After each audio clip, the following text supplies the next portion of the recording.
lanjutan dari kajian tafsir yang biasa kita baca, walaupun hanya 10 menit. Ini namanya kultum. Kita akan terakhir baca masih ayat berapa kemarin? Halaman berapa? Halaman 67. Kita baru masuk pada berarti ayat 29 ya. Baik, kita akan baca satu ayat dari surat Al-Baqarah ayat 29. A'udzubillahi minasyaitonir rajim.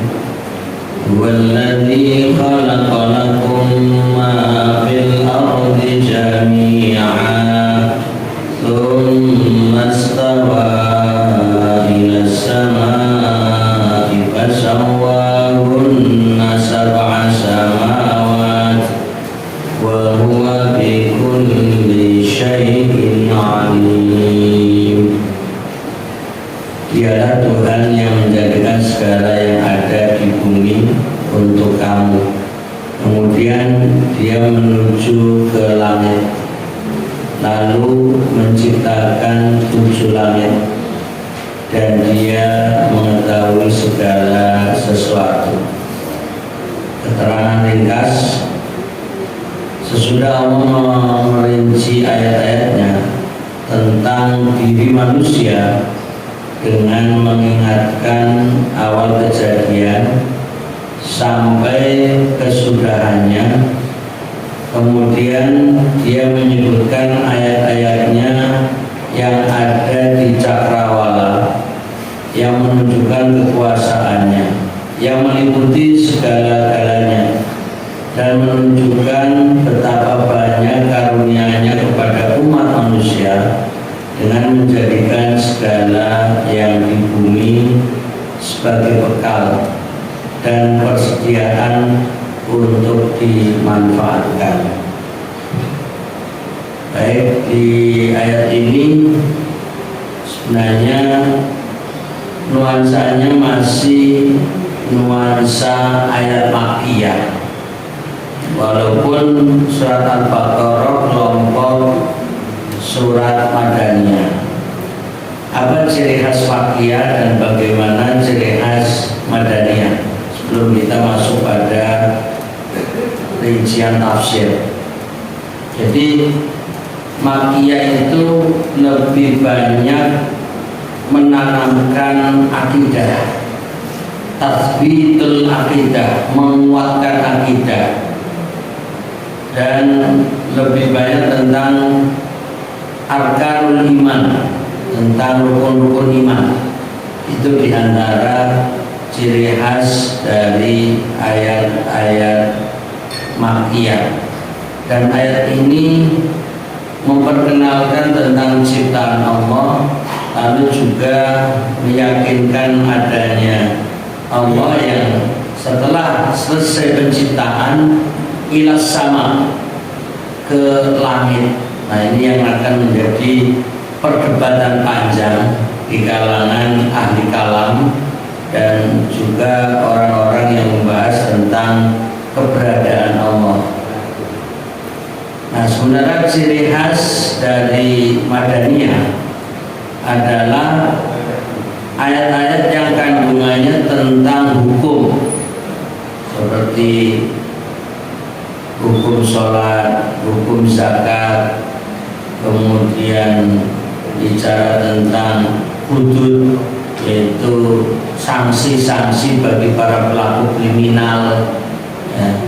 Dan bahkan nanti masalah ibadah haji, sekalipun pelaksananya di Mekah, tapi ayat-ayat ibadah haji justru Madaniyah. Nah, ini untuk sekilas terkait dengan Makkiyah dan Madaniyah. Sementara surat Al-Baqarah adalah Madaniyah karena dari termasuk 7 as-sab'ut tiwal, 7 surat yang panjang. Cuma dari sisi ayat ini lebih kepada kandungan makna Makkiyah karena penanaman akidah. Coba lihat kita penggalan dari awal ayat. Huwallazi khalaqal ardi. Jadi kira Tuhan yang menjadikan segala yang ada di bumi untuk kamu. Dalam memanfaatkan benda-benda di bumi ini dapat ditempuh melalui salah satu dari dua cara sebagai berikut. Yang pertama, memanfaatkan benda-benda itu dalam kehidupan jasadi untuk memberikan potensi pada tubuh atau kepuasan padanya dalam kehidupan duniawi. Yang kedua, dengan memikirkan dan memperhatikan benda-benda yang tidak dapat diraih oleh tangan secara langsung untuk digunakan sebagai bukti tentang kekuasaan penciptaannya dan dijadikan santapan rohani.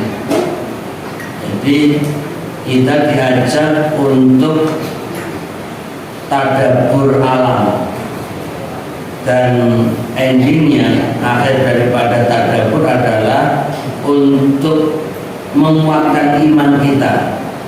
Jadi baik alam semesta yang bisa kita raih secara zahir, ya, dan ini untuk kemanfaatan duniawi, ataupun juga tadabbur alam yang tidak langsung dalam kalimat ini diraih oleh tangan, tapi untuk tadabbur agar batin kita semakin terisi keimanan.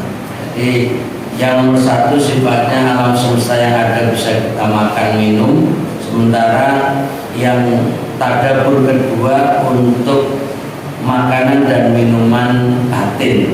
Intinya bagaimana melihat alam semesta yang Allah ciptakan agar kita bertambah iman. Pertanyaannya, selama ini kita masih kelompok satu atau kelompok dua gitu? Di kelompok satu itu apa yang ada di alam semesta ini kita nikmati untuk kebutuhan jasmani rohani jasmani kita. Sudahkah kita termasuk kelompok dua yang melihat alam semesta menjadikan keimanan kita semakin tebal dan kuat, dengan melihat matahari, dengan melihat tanaman, dengan melihat hewan, dengan melihat apapun yang ada di sekitar kita? Sudahkah menjadi penyebab hati kita semakin kuat iman? Nah, monggo ini kembali kepada cara berpikir kita masing-masing. Mungkin bagi orang yang berpikir lebih jauh, melihat batu saja itu bisa menambah keimanan. Betapa Allah mampu membuat batu sekuat ini, ya, dan betapa banyak manfaat batu ini untuk kehidupan manusia. Itu baru batu bisa menjadi tambah iman. Tapi ada orang yang melihatnya batu biasa saja, tiap hari lihat batu, gak ada sedikit pun menggetarkan hati. Hanya melihatnya batu hanyalah benda mati yang, ya, seperti kita gak melihat sebagai ciptaan Allah. Pertanyaan, ada gak orang yang melihat batu tanpa berpikir itu ciptaan Allah? Ada gak? Kelihatannya banyak. Nah, ini namanya belum menjadikan benda alam yang Allah ciptakan menjadi penyebab keimanan. Lihat dedaunan, itu pun bagi orang yang tadabbur untuk kepentingan rohani akan melihatnya Allah menciptakan daun ini, dan Allah menjadikan daun itu selalu bertasbih. Bagaimana atau daun ini yang sekecil ini pun selalu bertasbih kepadanya. Bagaimana diriku sebagai hambanya yang akan dimintai pertanggungjawaban di akhirat, akankah selalu bertasbih seperti daun ini? Ini namanya orang yang melihatnya makhluk Allah sebagai alat atau media untuk mengisi rohani dan menambah keimanan.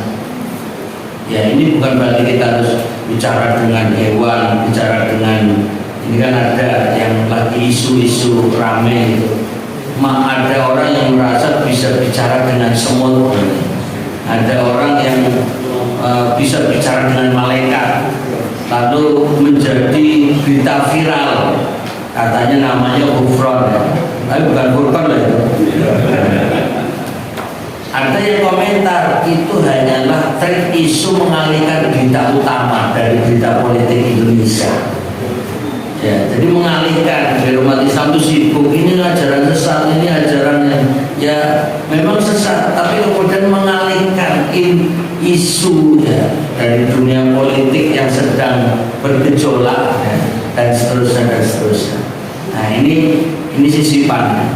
Tapi awalnya mungkin orang tersebut ingin mengajak merenungi alam semesta, cuma kebablasan aja. Nah, jadi memang ada anjuran untuk memikirkan tentang ciptaan Allah yang menjadi penyebab santapan rohani menimbulkan keimanan. Nah ini hanya memperdalam dari poin kedua. Jadi poin ke-1 itu umumnya manusia. Poin kedua inilah yang seharusnya dilakukan oleh orang-orang beriman. Kemudian dengan ayat ini kita mengetahui bahwa pada dasarnya memanfaatkan segala benda di bumi ini dibolehkan. Tidak seorang pun mempunyai hak mengharamkan sesuatu yang telah dihalalkan oleh Allah kecuali dengan izinnya, sebagaimana telah difirmankan pada ayat 10 surat Yunus. Kemudian huruf P ya, disinilah yang agak menjadi kajian lebih jauh, yaitu kata-kata ada pergantian ya nggak apa-apa. Ini tanda-tanda untuk berakhir ini. Ya. Jadi tsummastawa ilas sama ya. Tsummastawa ilas sama, kemudian dia menuju ke langit. Jadi ini yang membuat agak berpikirnya banyak orang ya, bahwa Allah itu turun lalu naik. Nah naiknya ini ke langit, yang dipahami berarti Allah melakukan sesuatu. Dan ini lagi mengikuti pola pikir yang menganggap seakan-akan Allah seperti gerakan dan wujud makhluknya, sehingga seakan-akan Allah kok bisa naik turun, berarti yang dinaik turunnya lebih besar sementara Allah lebih kecil. Ini kan salah lagi cara berpikirnya. Jadi nanti perlu ada penjelasan lebih jauh dari kajian akidah. Nah ini yang kemudian menjadi persoalan.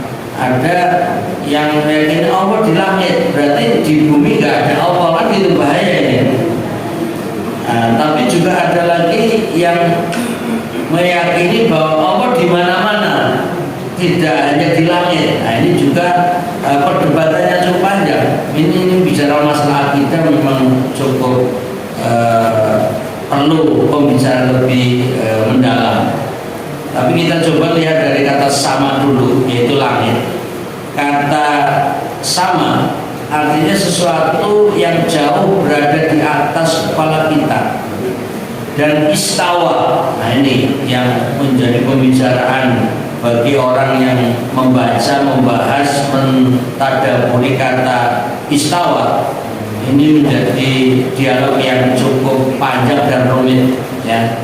Istawa berarti langsung menuju tujuan tanpa kecenderungan mengerjakan sesuatu yang lain di tengah-tengah menciptanya. Nah ini rupanya tidak panjang lebar. Kemudian yang C, lalu menciptakan 7 langit. Maksudnya ini untuk persingkat, yaitu fasawwahunna sab'a samawat. Maksudnya Allah menyempurnakan penciptaan langit hingga menjadi 7 yang sempurna bentuk dan bangunannya. Dalam arti dalam ayat ini terkandung makna bahwa penciptaan bumi dan segala isinya lebih dahulu daripada penyempurnaan langit 7 itu. Hal ini tidak bertentangan dengan firman Allah pada ayat 27 sampai 30 surat An-Nazi'at. Kemudian huruf D, dan Dia Maha mengetahui segala sesuatu. Maksudnya bahwa alam dengan susunannya yang kokoh pasti datangnya dari Tuhan yang Maha Bijaksana dan tahu tentang ciptaannya. Karena itu adalah tidak mengherankan jika Dia mengutus seorang rasul yang diberi wahyu dengan kitabnya untuk memberi hidayah kepada hamba yang dikehendakinya. Dalam kitab itu Ia buat perumpamaan-perumpamaan dengan makhluk-makhluk yang Ia kehendaki, baik makhluk itu hebat ataupun remeh, besar ataupun kecil. Jadi dalam menafsirkan ayatnya cukup simpel, singkat, padat, ya, biar tidak terlalu panjang menjadi perdebatan di ahli kalam, yaitu berkaitan dengan istawa. Ya, ini singkat sedikit, ya, apakah Allah itu istawa itu artinya sederajat di atas langit, ya, ataukah istawa itu artinya Allah berada di langit. Nah, ini tadi kata ilmu pemasaran biar kepo, biar penasaran bagaimana lebih lanjutnya pertemuannya akan datang. Kita akhiri subhanakallahumma wa bihamdika asyhadu an la ilaha illa anta astaghfiruka wa atubu ilaik.